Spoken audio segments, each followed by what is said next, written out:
जय माता दी। जय माँ कामाख्या। ओम ज्ञानी नाम अपि चेतांसी देवी भगवती हिंसा बलादा कृष्य मोहाय महामाया प्रच्यति दुर्गे स्मृता हर्षि भीति विशेष जंतो स्वस्थे स्मृता मतिम तिम शुभम ददासी दारिद्र दुर्भय निकातदन्या सरोपकार करना सदा चेता सर्वमंगल मांगल्ये शिवे सर्वासादिके शरण्ये त्र्यंबके गौरी नारायणी नमस्तुते। देव राधा ट्रस्ट सत्यवाणी चैनल रहस्यमय ज्ञान श्री दुर्गा सप्तशती के ऊपर ऐसा बहुत सारे किताबों में शास्त्र में बताया गया है और ज्ञानी पुरुष भी यही बोलते हैं कि अर्गला, कीलक, कवच और 3 रहस्य ये दुर्गा सप्तशती की किताब में लिखे हुए होते हैं। एक बार और बता देता हूं, अर्गला, कीलक, कवच और 3 रहस्य ये श्री दुर्गा सप्तशती की जो भी किताब होती है उसमें लिखे हुए होते हैं। इन 6 को यानी 3 रहस्य हो गए और अर्गला, कीलक, कवच यानी 6 चीज हो गई। ये सप्तशती के 6 अंग माने गए हैं और जब तक आप सप्तशती का पूर्ण फल प्राप्त करना हो तो इन तीनों रहस्य और अर्गला, कीलक, कवच को पढ़ना अत्यंत आवश्यक होता है।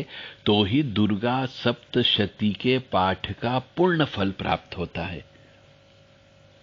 बहुत से मनुष्य हमें यह कहते हैं बातचीत के दौरान कि हम तो 5 साल से, कोई बोलता 10 साल से, कोई बोलता 15 साल से हम ये दुर्गा सप्तशती का पाठ कर रहे हैं, परंतु उसका फल प्राप्त नहीं हुआ। हमें जो चीज चाहिए थी वो चीज आज तक हमें प्राप्त नहीं हुई। तो मैं उनसे यही चीज कहता हूं और कह रहा हूं और आज भी आप लोगों से भी कह रहा हूं कि यदि कोई आप में से रोजाना दुर्गा सप्तशती का पाठ करता हो और यदि फल प्राप्त नहीं हो रहा हो, देवी मां की कृपा प्राप्त नहीं हो रही हो, तो आप की पाठ करने में यह गलती हो सकती है। तो आपसे विनम्र निवेदन है कि यदि दुर्गा सप्तशती के पाठ का पूर्ण फल प्राप्त करना हो, कि आपकी इच्छित कामना आपकी पूर्ण हो, तो आपको रोजाना अर्गला, कीलक, कवच और 3 रहस्य पढ़ना अनिवार्य होता है। ये 6 अंग कहे गए हैं दुर्गा सप्तशती के, और जब तक इन 6 अंगों को आप आत्मसात नहीं करते हो यानी पढ़ते नहीं हो, तब तक पूर्ण फल प्राप्त नहीं होता है। यदि आपने एक अंग भी छोड़ दिया तो आपकी सप्तशती का पूर्ण फल की प्राप्ति नहीं होगी। और इन 6 अंगों के बारे में कहा जाता है कि कवच, अर्गला, कीलक और रहस्य इनका हवन नहीं किया जाता है। ऐसा भी बहुत से जानकार ज्ञानी पुरुष यह कहते हैं। तो चिदंबर संहिता है, उसमें पहले अर्गला, फिर कीलक और फिर कवच पढ़ने का विधान है।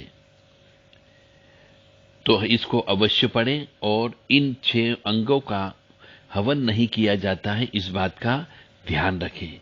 तो आपको निश्चित तौर से दुर्गा सप्तशती के पाठ का पूर्ण फल प्राप्त होगा।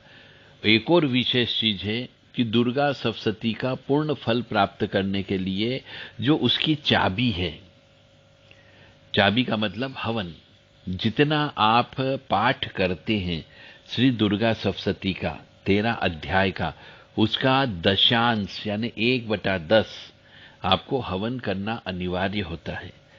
बहुत से मनुष्य पाठ तो करते हैं परंतु हवन नहीं करते हैं, जिसकी वजह से भी उनको अभीष्ट यानी इच्छित वर प्राप्त नहीं होता है।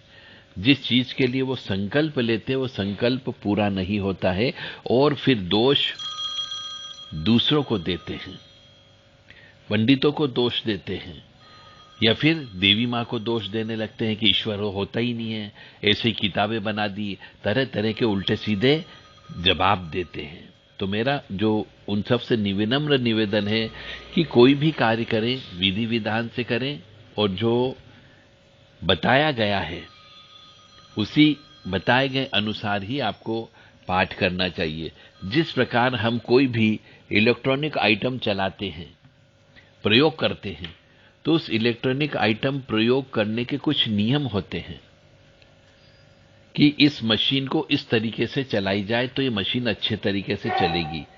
उसी प्रकार से मनुष्य को भी कोई भी किताब है, उसका यदि पूर्ण फल की प्राप्ति लेना है दुर्गा सप्तशती के पाठ की, तो आपको उसका जो विधि विधान है उसका पालन करना होगा। तो पुनः एक बार और संक्षिप्त में बता देता हूं कि कवच, अर्गला, कीलक और तीनों रहस्य को पढ़ना अत्यंत आवश्यक है, और जितना पाठ करते हैं उसका दशांश हवन करना अत्यंत आवश्यक है। और ये जो 6 अंग है, 3 रहस्य, अर्गला, कीलक, कवच, ये 6 रहस्य है, इनका हवन नहीं किया जाता है। जय माता दी, जय मां कामाख्या।